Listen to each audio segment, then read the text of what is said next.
Hello guys, welcome back to our new blog. आज आम्ही आलोय आदमापूरला, म्हणून म्हणतोय व्हिडिओ शेवटपर्यंत बघा. इथं गर्दी तर काय ढीगच होती, कारण आज होता रविवार. त्यानंतर आम्ही पण लगेच लाईनीत उभारला आणि दर्शन करून घेतलं. बाहेर आल्यावर नारळ वगैरे फोडून घेतला.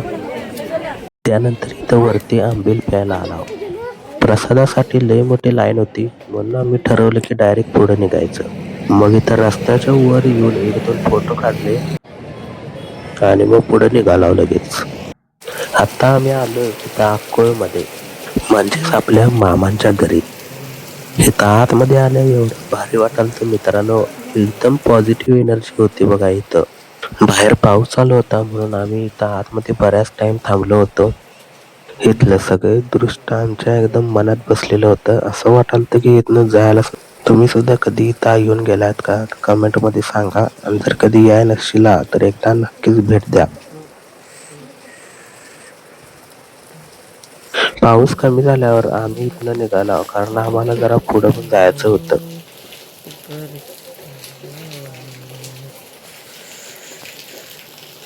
त्यानंतर आम्ही आलो इथं चंदूलाल शेटजी यांच्या वाड्यावर.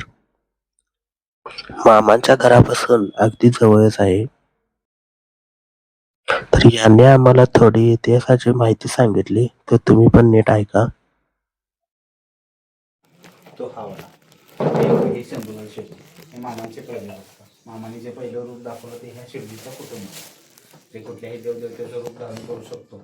हे देवानं जे सगळ्यात पहिला दाखवलं, देव चाकरी करत असताना ते ह्या शिर्डी, ही शिर्डीची मालकी, ही शिर्डींची आई. जे देवाचं सानिध्य, देवाचा प्रवास, देवाचं जीवन प्रवास चालू झाला ते ह्या आजीपासून. लहान वय देवाने जास्त चमत्कार कोणाला दाखवलं तर ह्या शिर्डींच्या आईनं.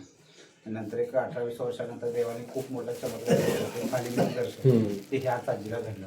तशा प्रकारे ते त्या ठिकाणी त्या भगवानाचं दर्शन झालं त्या आजीला.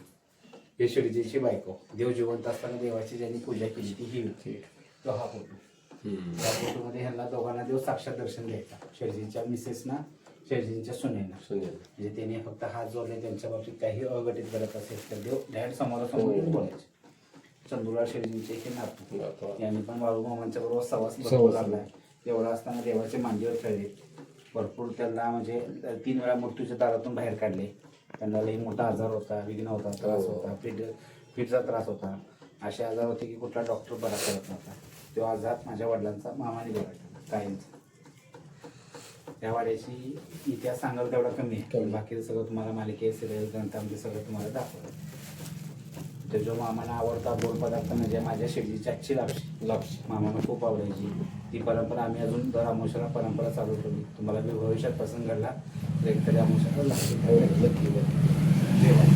नंतर थोडा वेळ थांबून आम्ही इथून निघालो. त्यानंतर आम्ही एका कवड्याघाटात आला आणि तो पाऊस बघा तुम्ही, कसला पाऊस लागालता. बरोबर समोर तोंडावर मारालता पाऊस. बाकीचे लोक आधीमध्ये थांबलेली पुलाखाली गेले, तर आम्ही काय थांबायले, आम्ही डायरेक्ट जायला घेतला.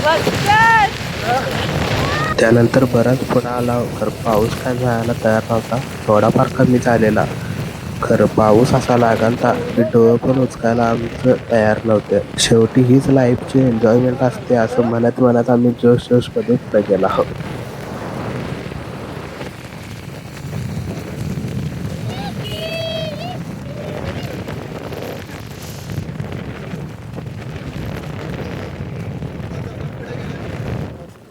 असं वाटायलंय तरी. आणि दॅट्स इट फॉर टुडे. भेटूया पुढच्या व्लॉगमध्ये लवकरच. धन्यवाद.